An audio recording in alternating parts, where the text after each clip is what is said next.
I want to caution you about going into deep because I believe we are to be the salt and the light of the world. But what happens when you are in too deep with the world, where they start to influence you?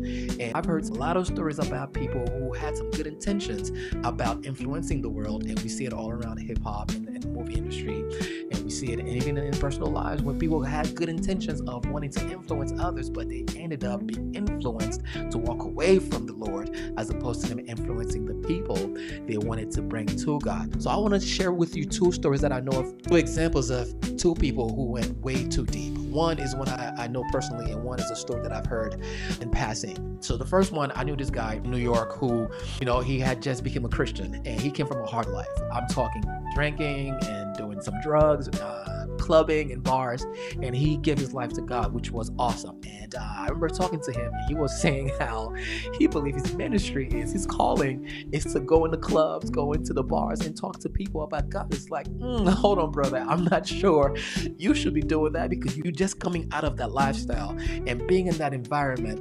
It is more likely that you are going to get pulled back into it than you are going to change lives in that environment.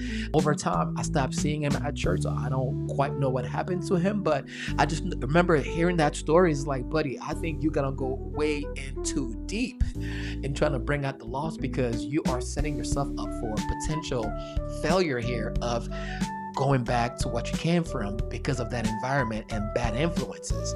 And the other example I can remember of was this preacher that I've heard of, who had a heart for strippers, people who work in that industry, and also people, ladies of the night, if I may put it that way. And that was his ministry, and he would go and try to preach to them, all that good stuff. But over time, he became a customer, if you know what I mean. So over time, he lost his way, and he fell into that lifestyle to the point where he walked away from his family, his wife, his kids, and he became part of that lifestyle. I don't quite remember what happened, if he was redeemed and came back, but I just remember the story of him just falling into the thing he was trying to pull people out of.